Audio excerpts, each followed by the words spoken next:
Sa padayong kampanya batok iligal nga droga sa kagamhanang lokal sa Dapitan, gihimo ang dagan kontra iligal nga droga nga nanukad gikan sa government center sa syudad paingon na sa barangay Sulangon kaganihang buntag. Kapin 400 ang nisalmot sa gihimong fun run sa 5K ug 10K kategory nga gilangkuban sa mga estudyante, mga nagkadaiyang empleyado sa gobyerno, ingon man mga residente. Kay gawas nga malingaw sa pagdagan ug makaehersisyo putsab sa mga nisalmot nga ilang mapaabot sa komunidad ang padayong kampanya batok iligal nga droga. Indot po ning kolor ano layan nato tong kusog ba.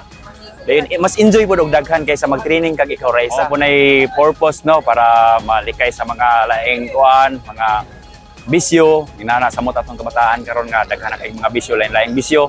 As a criminology student, we discourage drug use kay para malesen bitaw ang drugs. Gisugdan ang hugot nga kampanya batok iligal nga droga sa syudad sa panahon pa sa administrasyong Duterte. O kinigi padayon hangtod karon tinilabay tuig na deklara ng drug cleared ang tibok 50 ka mga barangay sa syudad. Your participation today is a powerful statement of our shared commitment to the fight against illegal drugs and to our collective efforts to build drug-free and safe Dapitan City.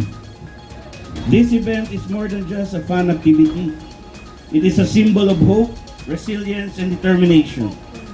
To all our runners, may your bullet sends his thanks for taking part in this meaningful and colorful activity. Every stride we take will send a strong message. We are committed to a drug-free Dapitan. Raise our right hand and repeat. Nangunasap ang pinakabataanong konsihal sa syudad, Joseph Ryan Agulong sa pagpanumpa sa mga nisalmot sa Pledge of Commitment aron magpabiling luwas ang Dapitan kontra iligal nga droga. Dina Jestro, Newsline Philippines, Province of Zamboanga del Norte. Stay safe.